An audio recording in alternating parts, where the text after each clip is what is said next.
Nice to have you here, and nice to be able to be here also.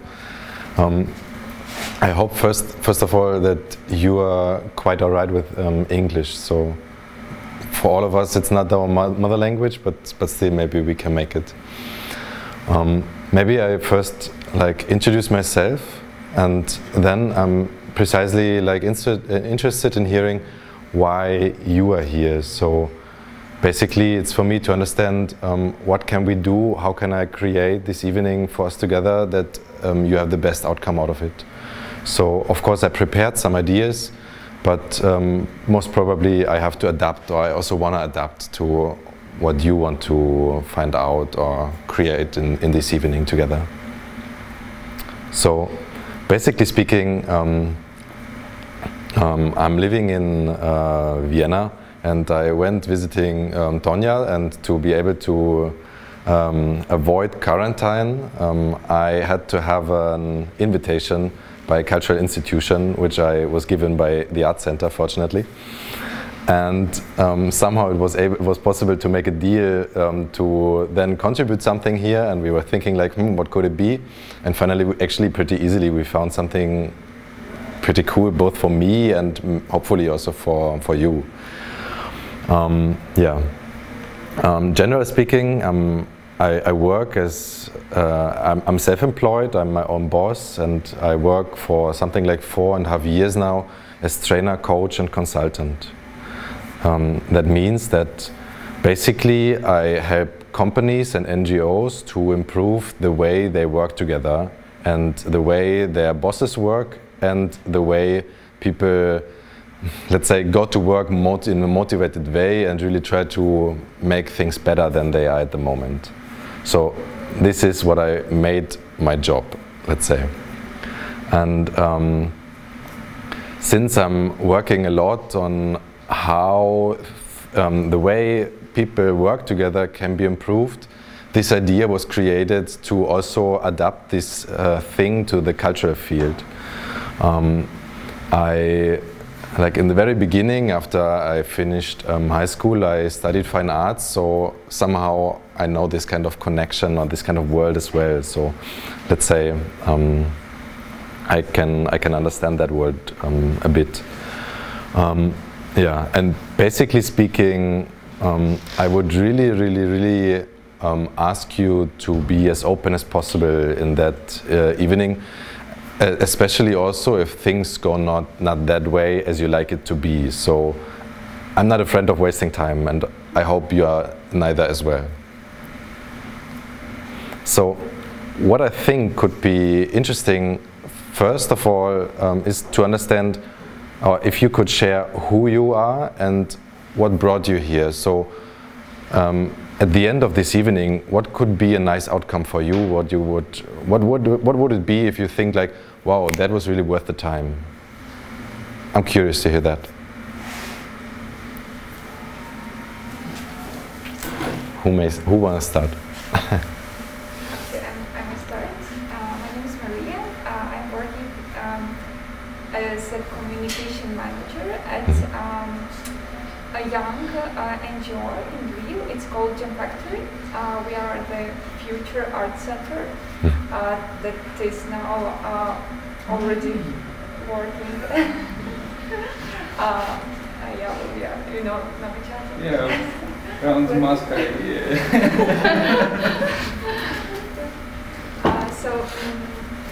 Welcome. We are a young NGO, and we are still establishing our building. It's a historic building around the city center. And I saw this event, and I just thought, oh, this is what I was looking for, because we are young. I'm new in this sphere, and it was my challenge for this year to know how we can communicate not only with our audience, but also with other institutions, especially in our region, in our area. Because Lviv is quite small and we know each other, but we do not really work together as institutions. And I think that we can contribute to each other, but I don't know how and how. Okay, So basically, because of you're young, you think it would be cool to contribute with one another, or the institution itself is young, and it would be cool to be able to contribute with one another more. Thank you. Okay. I'm Natalia. I'm an artist, and also soon I will be working with Maria as well at this art center. And so I read that you're a sculptor. That attracted me as well. But, this is interesting, and also it was said that you know how to work with team, yes, and share your ideas, because our work is also based on team working, networking, and as strong we are, the stronger and more influencing projects we can make and produce. Yeah. In this way. Okay. And what would be different in the evening when you go out here? What would be cool to have different? Your perspective, I guess, because you're completely different person. So it's enough for me, even just to listen to you and hear your ideas. Thank you. For the two of you, welcome. I hope you are all right with English, because I actually don't speak Russian at all, and Ukrainian neither. So at the moment, I just introduced myself, and I'm asking you to just share who you are and what brought you here. So basically, I'm really interested to understand what would be a cool outcome for you to have at the end of the evening, so I can adapt somehow to the way to make it the most profitable for you. Alright, so my name is Paul. I'm a student. I have no specific reason to be here, but I thought it's interesting to come. And I'm studying marketing. I think that's all. Okay. But basically you might be interested in somehow the art field, obviously, no? So otherwise you wouldn't have checked the program of Lviv Art Center?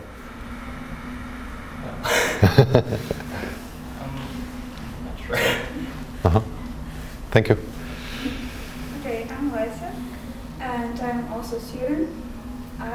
What brought me here, I think that I just wanted to know about everything, and also about communication, because I'm studying at the university, and I understand that there are lots of people, and we aren't acquainted with each other at all. And I don't know, I think it's a problem.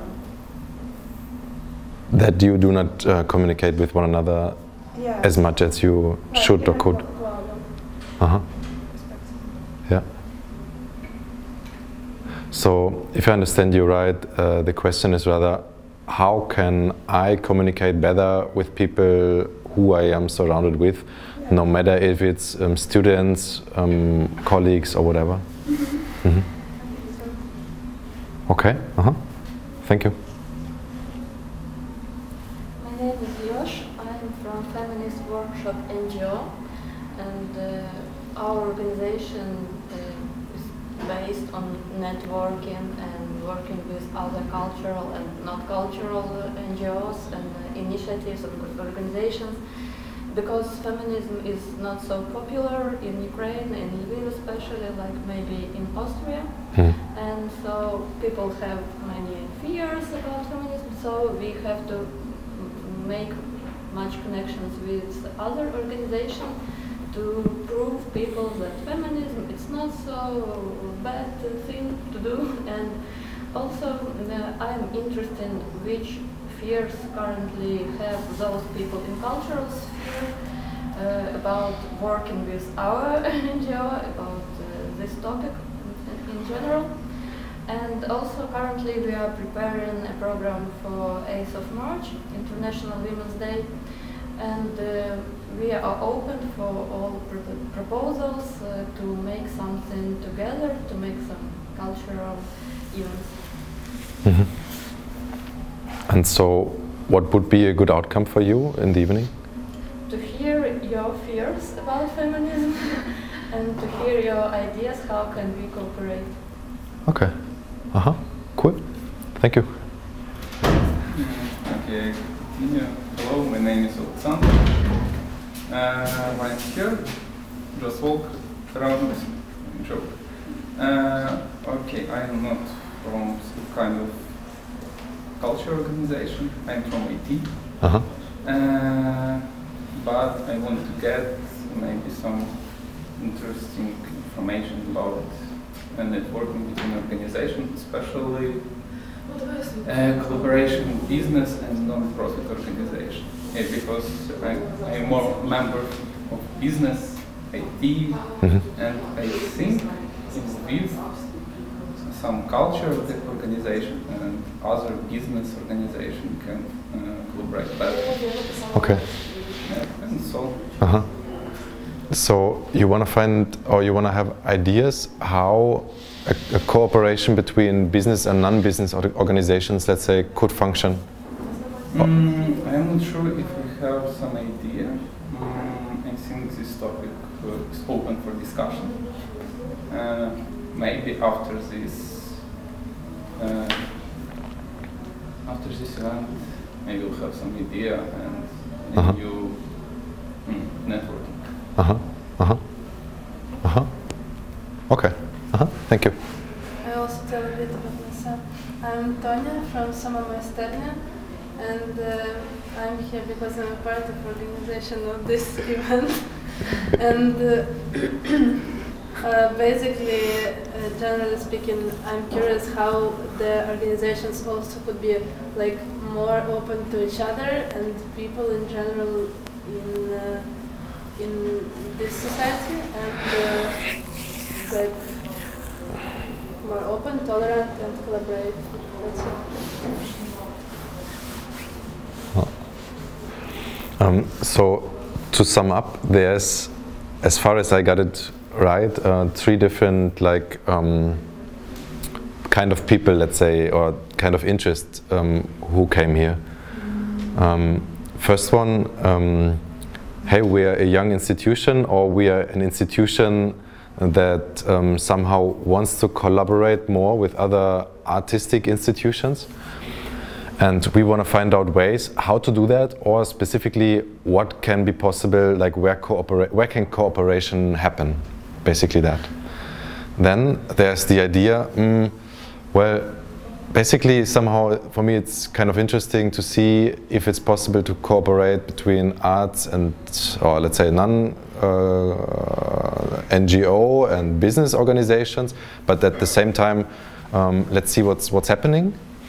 And then there's this field of, well, I will see what happens, and also I'm somehow interested in getting to know how better communication between like groups of people can happen. So I will try to make you all happy. And let's take some beer. That's the easy way, you mean? Okay, thank you.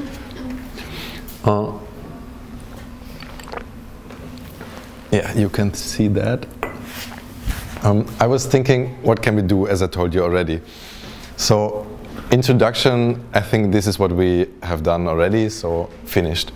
Then, I prepared some kind of inputs that I would really love to share, but I'm basically also very much interested in hearing or in creating some kind of, let's say, discussion and conversation about it, because the inputs that I will give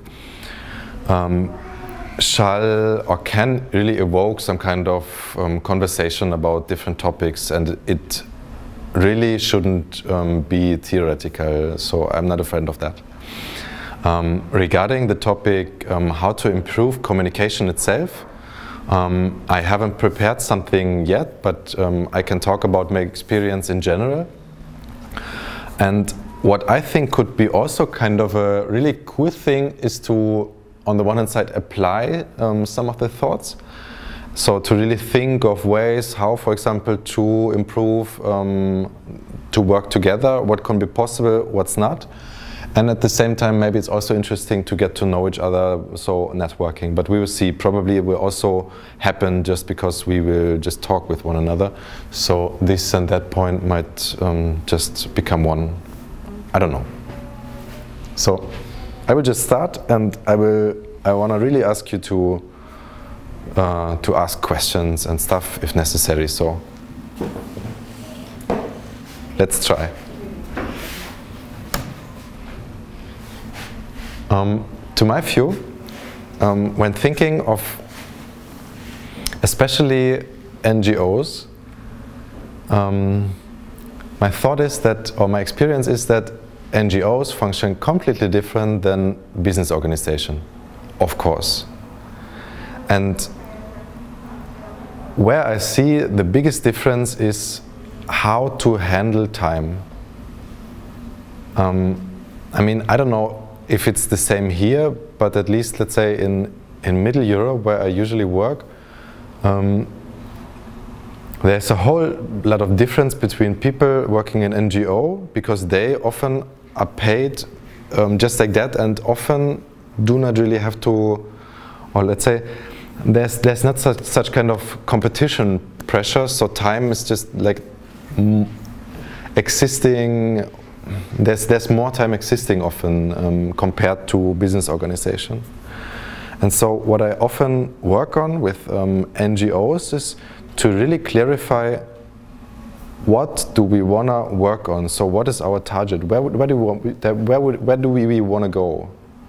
So to adapt this thought on this topic for today is, in case we really want to improve the way we communicate with one another, what is a very precise outcome out of that? So what is different after we have a better communication?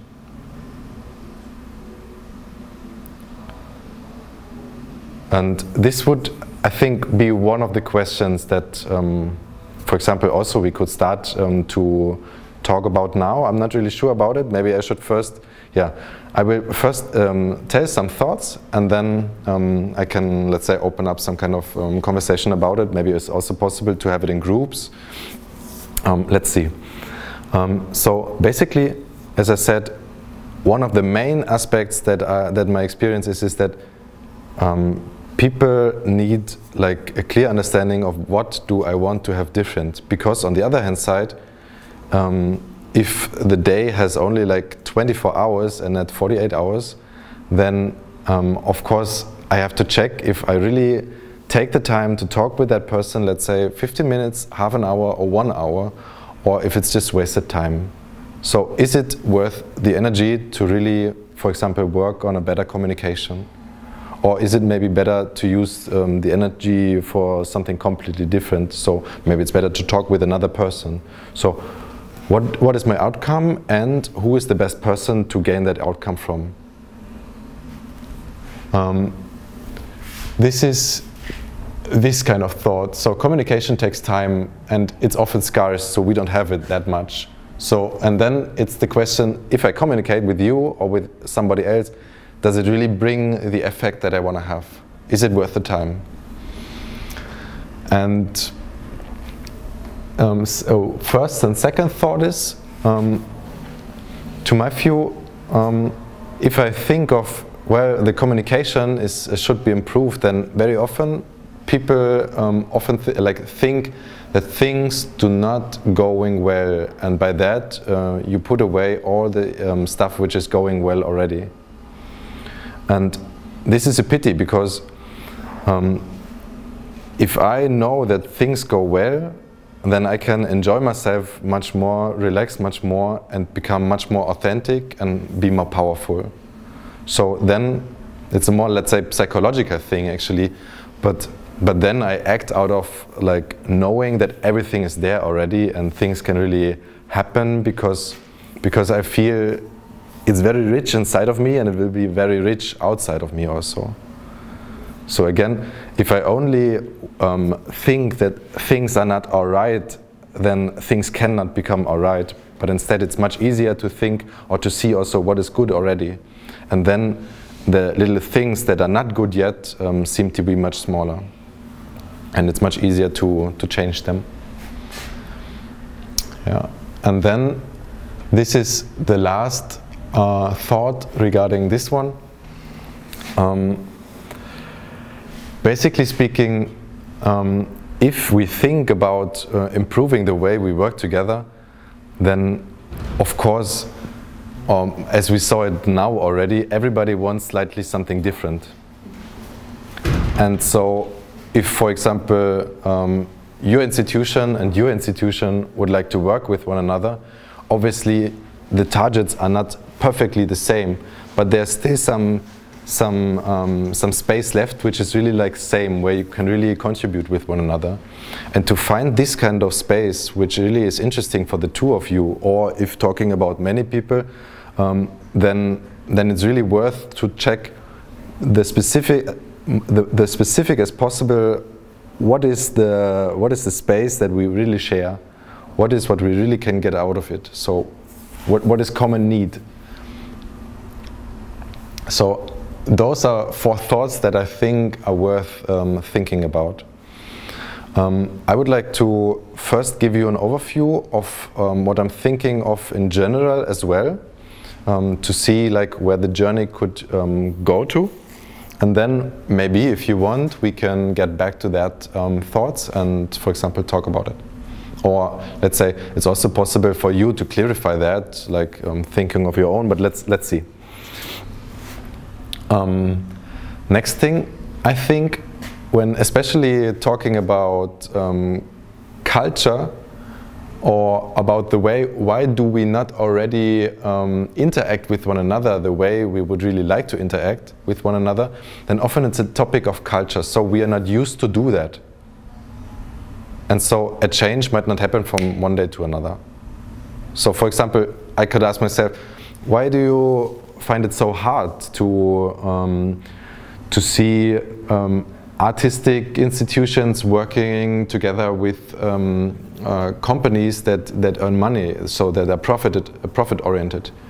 And then I think on the one hand side it is because of the culture, and I think this has got a big influence.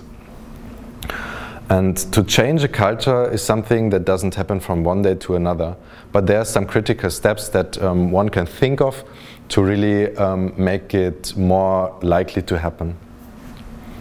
And those are some ideas of that that I think are really like strong levers. Another thought is,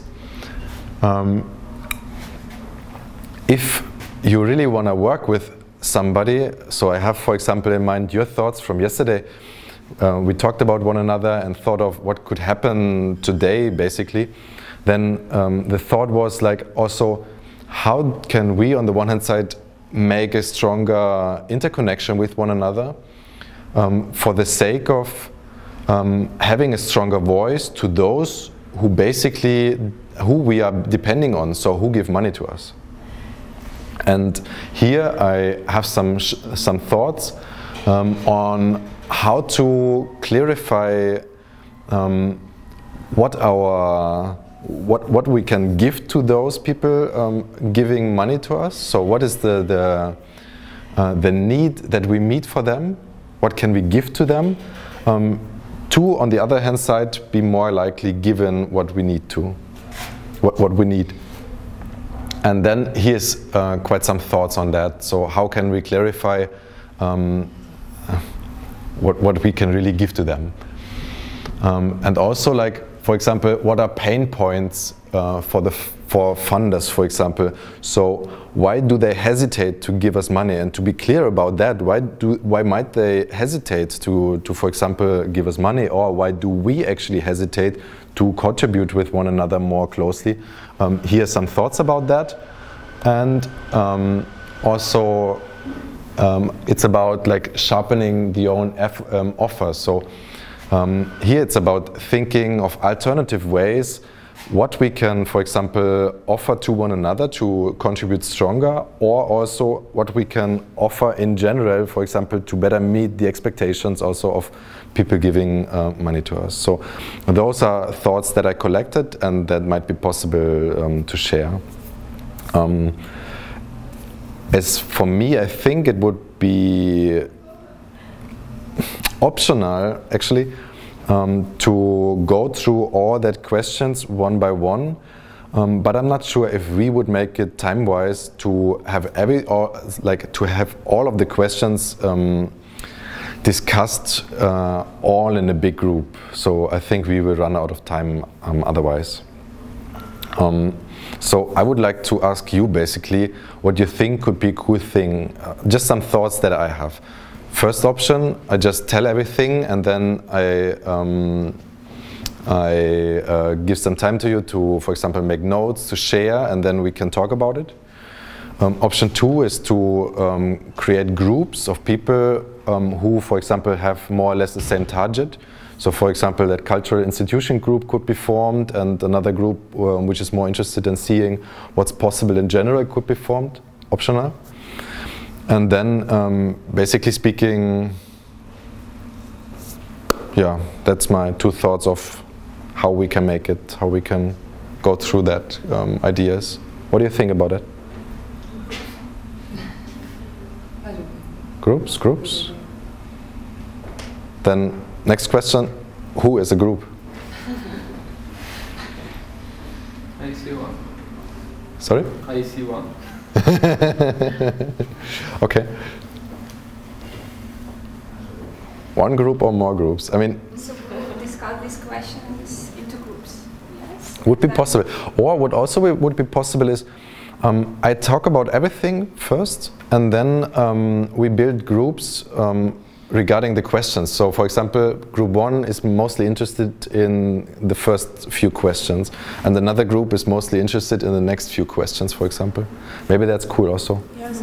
Yeah? Let's do that. Okay. So, I go to the beginning again. So, this input is called inventory because it's about understanding where are we and what can be done in general. This is what I talked about already about. I think I don't have to go on with that. So, best of change management. If things do not change like that, one should really think about what can be done to make it happen. So, a little bit of planning might be useful. Usually, when I have to deal with such bigger projects, planning looks like that. It's very simple, very, very simple. It's a timeline, and then I try to make it understandable what I think that should be done, for example, in the beginning, what should be done after, and I don't know what should happen here, here, and here. So basically it's about project planning. And then, of course, it might be useful to think of, how much time does have to run until this one is going to happen?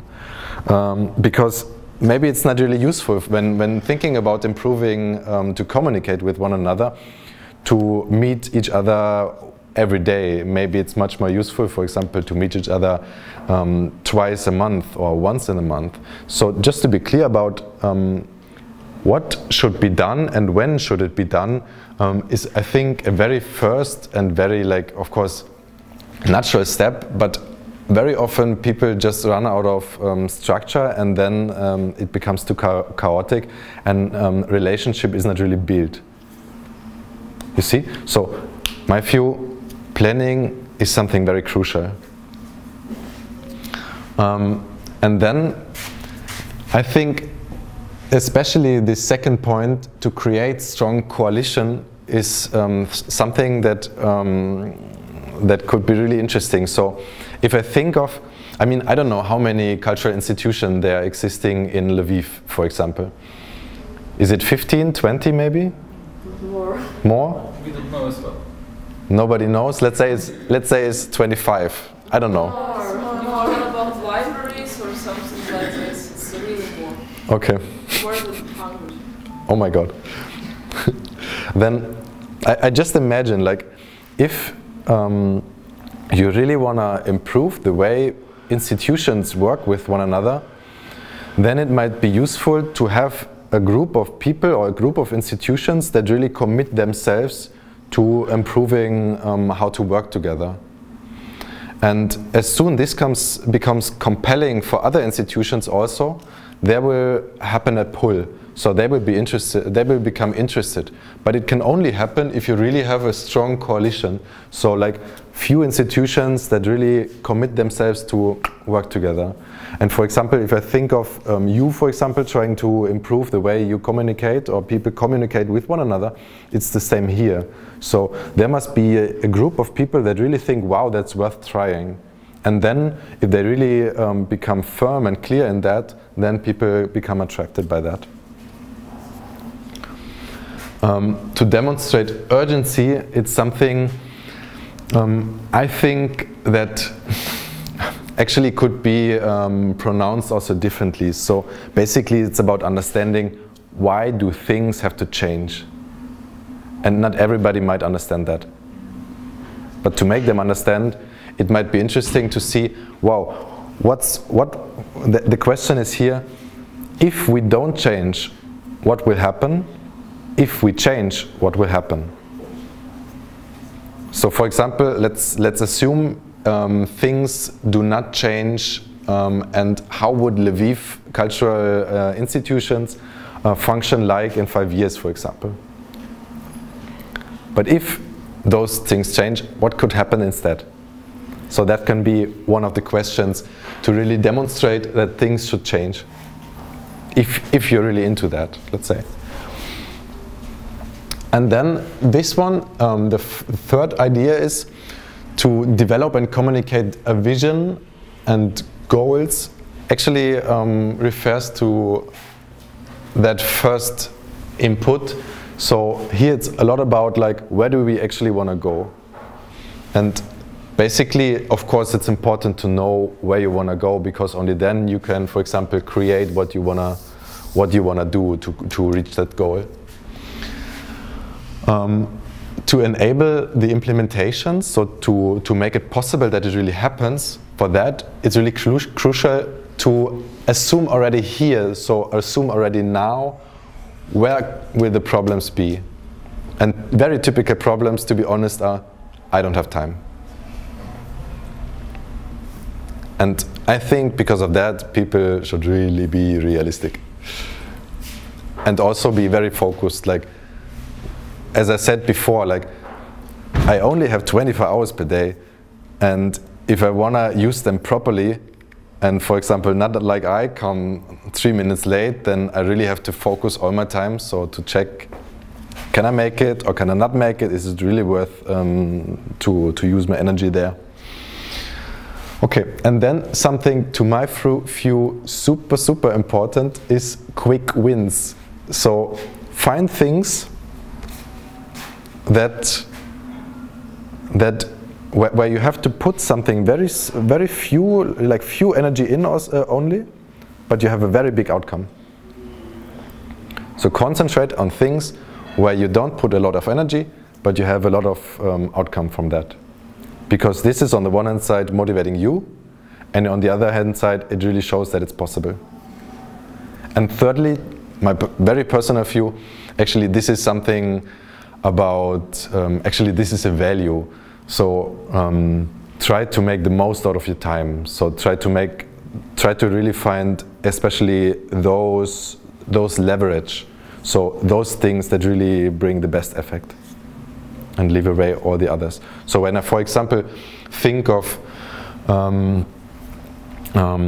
such kind of, if I try to adapt it to this topic, then I think not a good leverage would be to have this happened and then nothing happens again, for example. Because then obviously it will just be blown away. Some thoughts, let's say. But if I think, I mean, what could be like a very strong and fast quick win, it could, for example, be, I don't know, a meeting once a month and very precise ideas, maybe already today, what could be different in 1 month, so what can we work on very easily and then see what happens and what is possible or what's not, for example. Okay, then the last two things I think they're very obvious and not too much spacey, let's say. So of course, as soon as things are changing, you should try to really consolidate it. So if things change, then you must keep the fire burning, let's say, drive it forward, and at the end try to really make it your culture. And making it a culture has, to my experience, to do a lot with myself and the way I really stand behind that. Yeah, and so to make it a habit, let's say. So those are the thoughts on some of them, to my view, very basic thoughts on change management. And especially, I really love these kind of quick wins because I'm such a person, I need results. I don't know. And what I really think in that topic is also super crucial, these kind of coalitions, which think like, wow, that could be something interesting. These coalitions, it's like, for example, when in one organization, let's say NGO, there is one person who cares about communication, yes? And this is in the bigger how to say, range? Could be, but I think mostly it's about, look, for example, if you take the example that it's about improving how to work together in how the cultural institutions in Lviv could work together. Then a coalition could be between Lviv Arts Center, between Feminist Arts Center, Feminist Workshops, and Young Lviv Arts Center. I think a great example in Lviv perspective is like IT cluster. Yeah, it's an organization of different IT companies, organizations, schools, whatever, which organize different events, consolidate different report of local markets, and so on. But if I'm not mistaken, it's a separate organization that takes care of exactly. But communication. The organization of communication is a result of coalition, I think. Yeah, exactly. But first, like, some organization have to start and say, hey, we want to improve that. And this is strong coalition. Yeah. So who is part of us, let's say? Okay. I will go on? Yeah. By the way, I used some paintings and artworks by people who I really adore a lot. But anyway.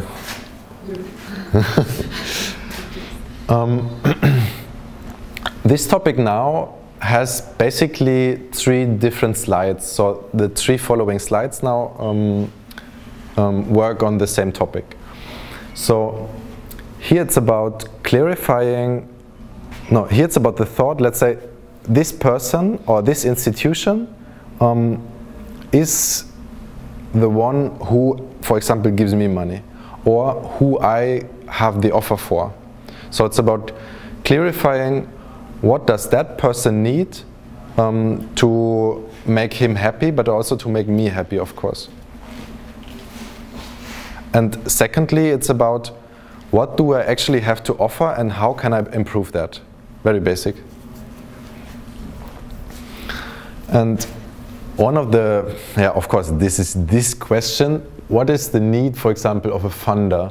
Could also be, for example, my client, or it could also be the visitors of Lviv Art Club, for example. So what is their need?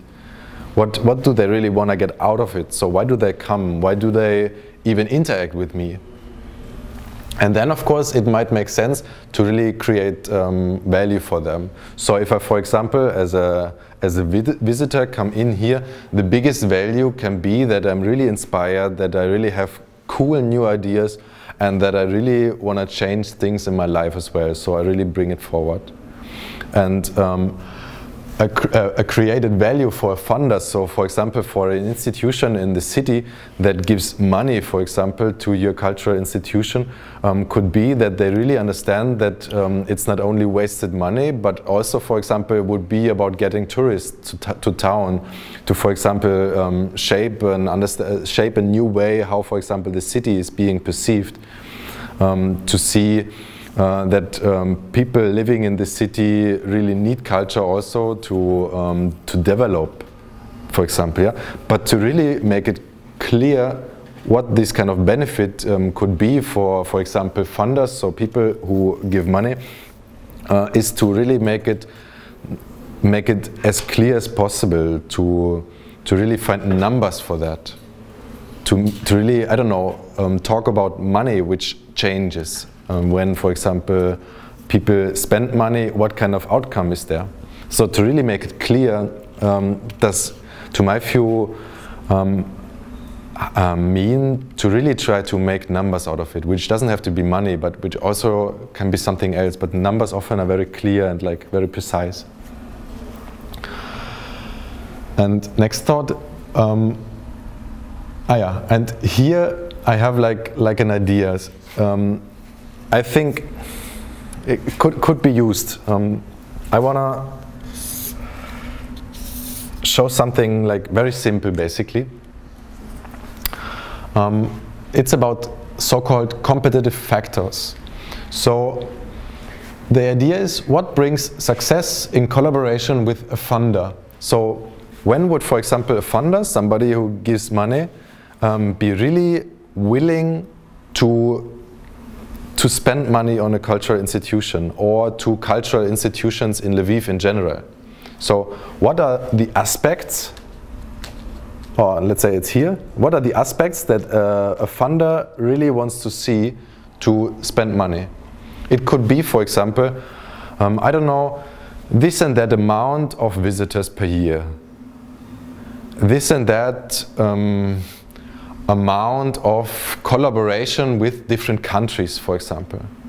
Or, for example, I don't know, this and that amount of people only visiting Lviv for the sake of seeing the cultural, I don't know, the exhibitions or something like that. So that could be like crucial factors that really such a person wants to see. And to find that out, I think is really worth. Because this is then something that I understand, wow, this is actually what it's about for them. And now, secondly, on this kind of axis, it's possible to think about what is the value of my offer in that very moment. So for example, if I see, I don't know, the number of visitors that I have per year or per month, then maybe I can see, wow, I'm only here, but I have to improve. You see? And then of course it's also possible to check if other institutions or maybe other cities make a better job than, for example, Lviv, or if my institution makes a better job or worse job than the other one. You see? Then you can maybe see, I don't know, you are here, but they are there in this very single factor of, I don't know, visitors per year, for example. So here it's about understanding what is the need of the funder, of the visitor, or whoever, and how much space do I have left? Thought number one. Thought number two, get to know pain points for the funders. So here it's about the question, why do people hesitate to work together with me? Where am I really weak at? And basically the thought is here, what reduces the benefit from the funder, what discourages the contact exactly. And now again it's about something like that, but slightly different. Okay, suppose we again think in this kind of row. Then I would take the example now of a funder once again, because yeah, it could be a completely different example also, but I just take it. Then the question one is, what are the different phases a funder is in contact with my cultural institution? So for example, it could be the very first contact that, I don't know, I founded the institution completely for new, and so they have to get to know me first.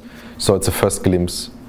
Then I have to make them understand that it's really crucial that we have money from them. then it might be, I don't know, that we meet once a year because they want to have like an understanding of what's happening, something like that. So the idea is to understand where are the basic touch points between one another. Where do we meet? When do we meet? What happens typically? And then, second, what benefits this kind of funder or actor? So, for example, if I meet that person here for the first time, then the question is again actually, what is a benefit for him? It might be the same as we got before, but it might be different also. So I don't know, a benefit for him or for her could be, wow, I have a very quick understanding of what it's about. Wow, I have inspiration. I really understand what the meaning for this kind of institution is and stuff like that. So again, it's about thinking, what is a benefit for me? And then you might have like different fields, all right? So for example, you have 6 touching points and 6 basic needs being fit. Then you have 36 arrows, as an example. And now the really important and interesting thought is, how much does my offer reduce the benefit of the actors? So for example, I meet that person in for the very first time, and that person actually want to have a very quick information because that person doesn't have any time.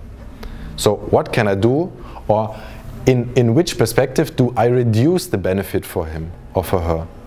And maybe I reduce that benefit for that person because I'm not really clear about what I actually have to offer. You see? And then there might be really like different pain points that I can realize, that I create for that person. And to be clear about my pain points, I can of course work on them to change them.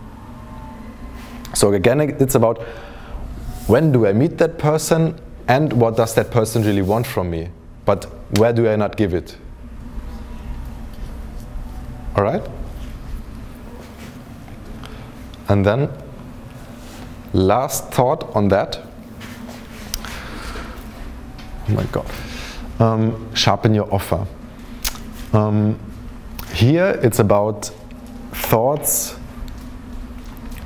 on what can be done to make the offer that you have even more precise or more innovative. To really think of how can I actually offer different things also that meet the need for example, the visitors even more, or the need of us collaborating even more strongly. What can we do? So here it's about like ideas how to think in a different way. First one, look at alternative industries, or look at alternative, for example, teams. Look at alternative groups of institutions that usually work with one another. And the question here is, where does, for example, money go instead, or where instead in the cultural sector? So if, for example, I think of, again, a funder that has a specific pot of money per year, then of course it can, that person can spend the money to cultural institutions only, but it can also spend the money on, for example, building streets. And the question is now, why do, for example, money rather go to streets and not to cultural institutions? And that kind of reason might be a very reasonable reason. So maybe it's about making a better infrastructure for the city. But then the thought could be, how can I create a better infrastructure for the city as well with my kind of offer? You see? So it's really about, again, understanding the need of that person. And you can see the need of that person by the help of his actions. And for example, also, if for example the money goes to another cultural institution and not to mine, then the question is why to that one? So what is the need behind that, and how can I meet that kind of need from that person? Can you suggest some examples how we can discover these actual needs of our visitors? So the question is, you want to understand what the need of your visitors are, and how to better understand how you can make them come to your institution. Yeah, and the alternatives they have, for example, that they spend. Basically, I would say ask them. Yeah, and so from time to time I do that for companies as well, like, because they do not understand at all why people come to buy. And for you it might be the same. Like, why do people really come to my place and not to some other place? And then it's, to my view, absolutely necessary just to ask them, and to then after that offer something small for them. For example, I don't know, free entrance for next month, I don't know. And for example, if we are not still open and we are preparing the strategy for opening, and we don't have this audience that comes to us, so how we can put random people and... First question, do you have a specific audience in mind? Do you? Yes. Then you could ask them, for example, what are the places you really love to go in Lviv? Or you really love to go in general, but what do you actually miss? What kind of places do you miss? Or what is a minimum thing that you really expect from a cultural institution that opens newly? Or what would really be innovative for you? Or I don't know, like what you really think about. What is the most important thing that you want to deliver to the people? Can you tell me? It's the educational and art growth of the area and of our audience. So in general, you want to provide good artworks and education. With the high quality. Yeah.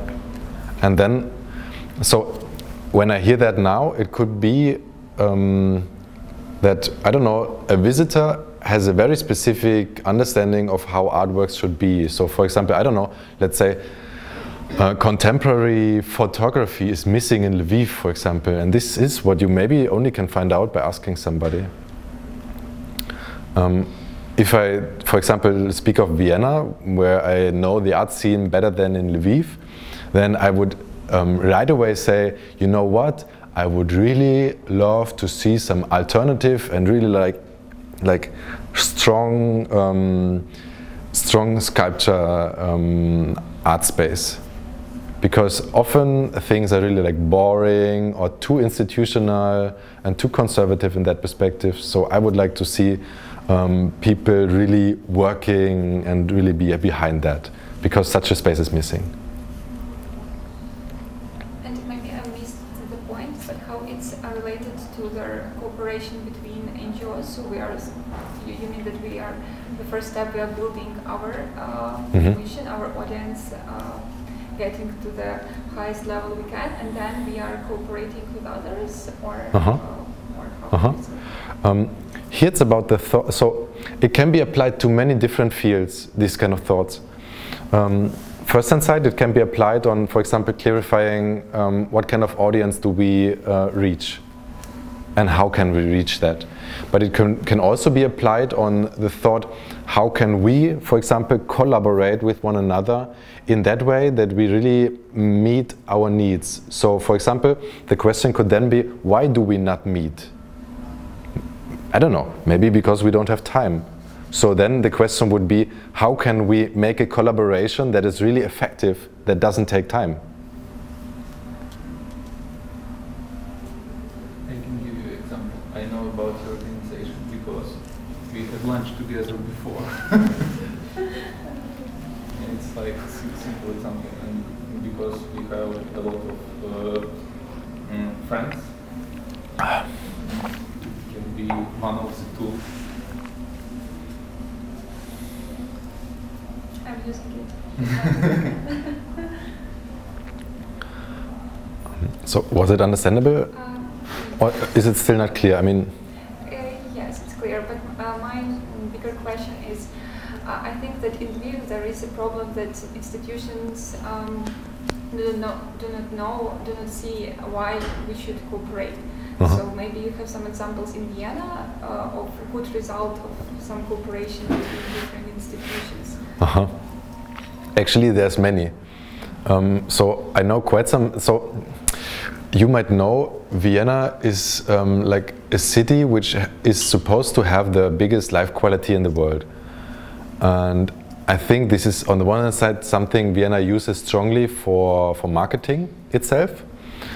But also there's a lot of different institutions that really try to strengthen the cooperation in different fields. So not only in cultural field, but also, for example, I work together with one person who tries to get as many interesting and international companies from abroad to Vienna.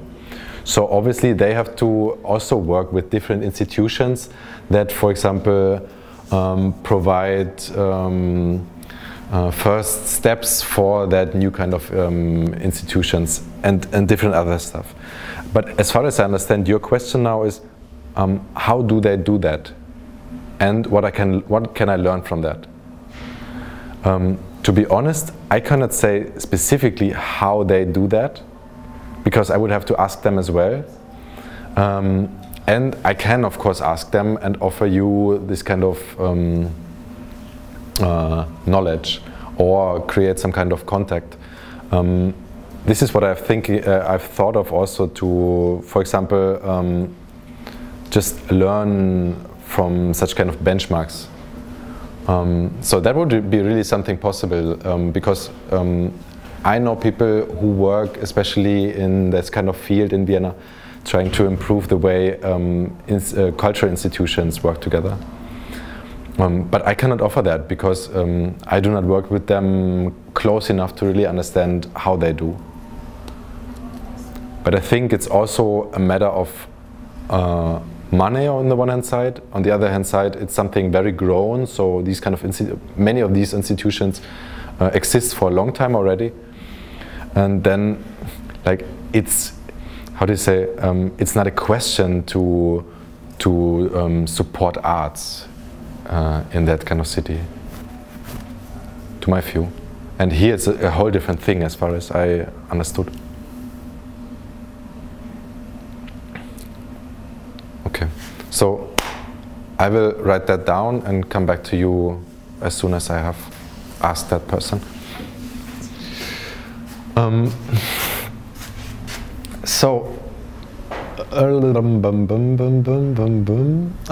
Then it's about thinking of strategic groups. So here, obviously, there's different visitors coming.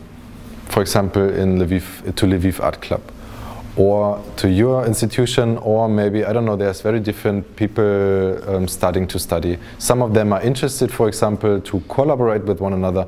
Others are not, because they, I don't know, have too many other stuff to do and whatever. And here again, it's about understanding what do they want. So why do some of the people, for example, want to collaborate strongly? Why do others hardly want to collaborate with one another? And by understanding these kind of different needs, it can be interesting to just to think of how can my offer or my thought can contribute to these or to those people. So for example, I take now the example, a visitor coming to Lviv Art Club could be somebody who comes only once a year, could be somebody minimum once a month. That person coming once a year might, I don't know, be just willing to be entertained as much as possible, because doesn't have, like it's not super much interested in artworks, and might also be interested in a lot of explanation, but maybe not to read as much, but to have like interesting videos that quickly make me understand about, for example, these kind of photographies. So this could be an idea how to make a new exhibition, as an example. So try to understand the different audience that you have, or try to understand the different people that might be interested in a stronger collaboration with one another again. And then how can I create new ideas of collaborating with one another by understanding the different needs? and by trying to adapt or to try to think of new ways how to create that. Thought number 3, to target the group, for example, of the funders. So here it's about understanding. For example,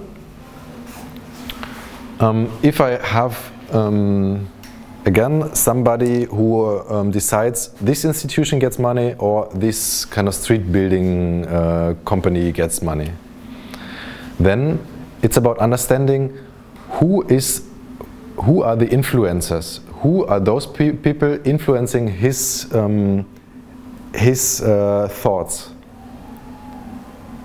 And by understanding who influences his thoughts, I can influence again them who influence him.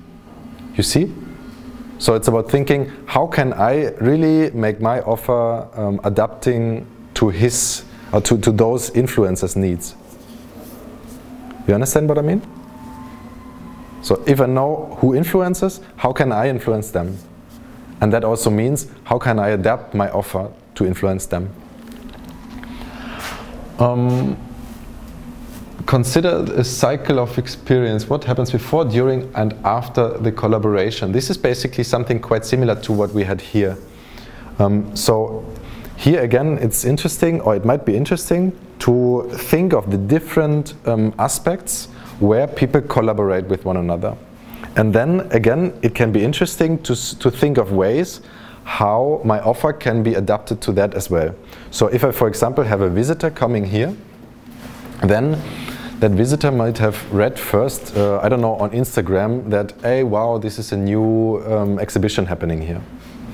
And so this kind of offer could already be some part of the exhibition itself, for example. So it could be, I don't know, a little video that is shown that contextualizes the exhibition itself in a very specific way. Or it could be, I don't know, an offer that Lviv Art Center, a lecture that, for example, Lviv Art Center offers, that again is another touching point. And the question then would be, how can I create these different touching points with one another in a way that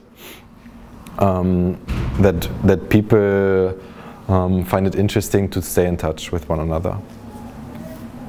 So it's just about expanding the way you think about your own offer.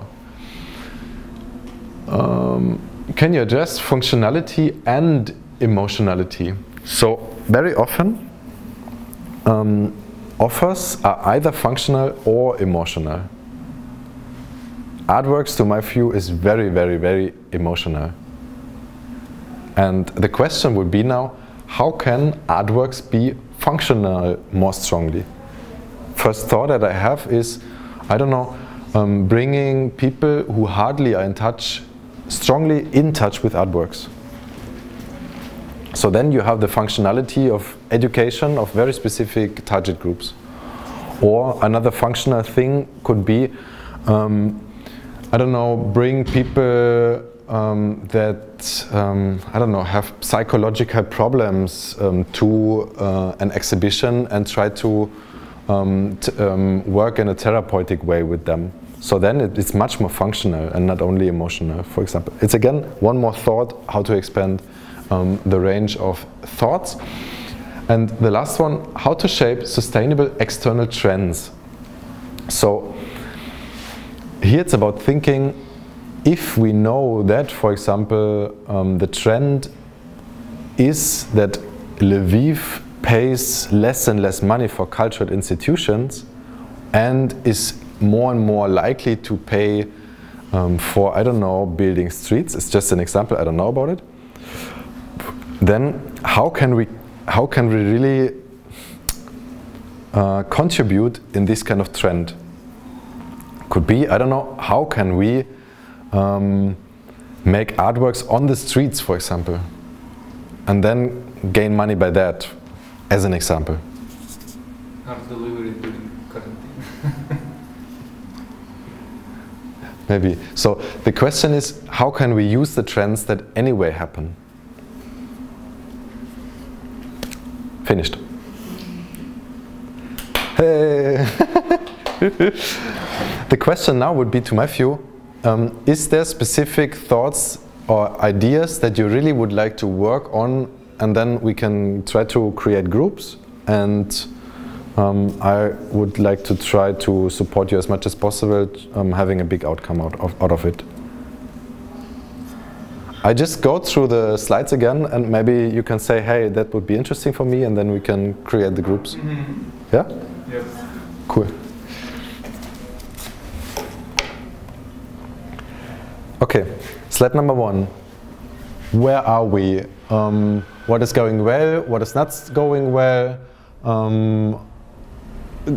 Does communication really bring benefit? And where do my needs need those of the others? So what are my needs basically, and what are the needs of the others? Where can we meet? Anybody interested? Yes. 3 people, obviously? Yes. Okay. I just go on, and maybe there's 2 times yes, or even 3 times of the same person, I don't know. Best of change management. So the thought is here, how can we, for example, plan and visualize quick wins? And how, for example, can we set strong coalitions?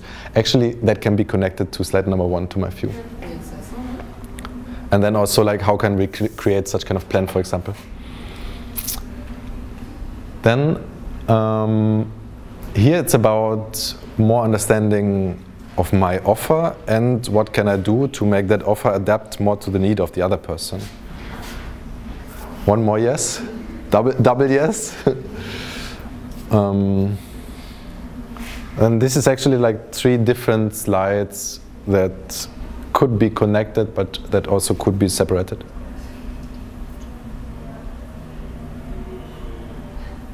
Only 1 yes? You can connect everything. You can connect everything. Okay.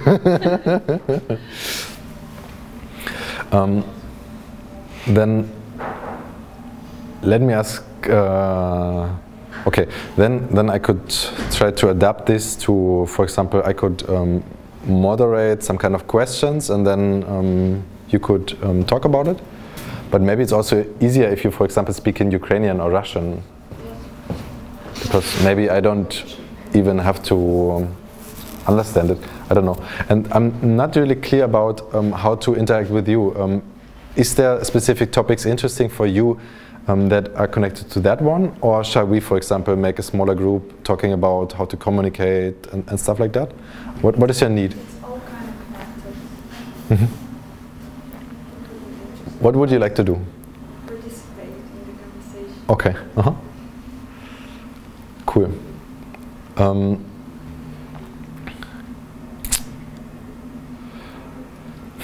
Now again, should we make smaller groups, or should we just leave the plenum as it is, and you start communicating with one another, and I drop some questions into the room, and you start communicating? Maybe we can start all together, and then if we see that we are strongly interested in some, then we go to Totally. Okay, but I really would like to at least repeat the very basic thoughts that I had, because I think that could be interesting to have a little bit of structure in the thoughts also. First, it was about, like, what is my real target? Where do I want to go? And I heard that there's minimum three different targets. So some of them were interested in understanding what the visitors want to have. Some of them were interested in stronger connection with one another, and others. So what is my target? And how much time is it worth to really make that target happen?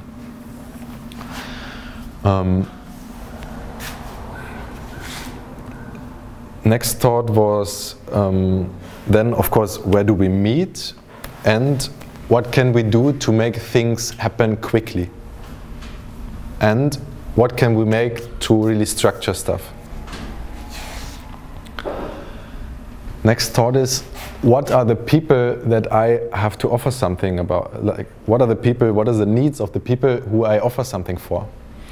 And What are the success factors? What do they really want? How much do I give it to them? Next thought was, where are the touching points? So when are we in touch with one another? And what are the expectations in that specific touching points again? Where do I make a very bad job? So what can I improve?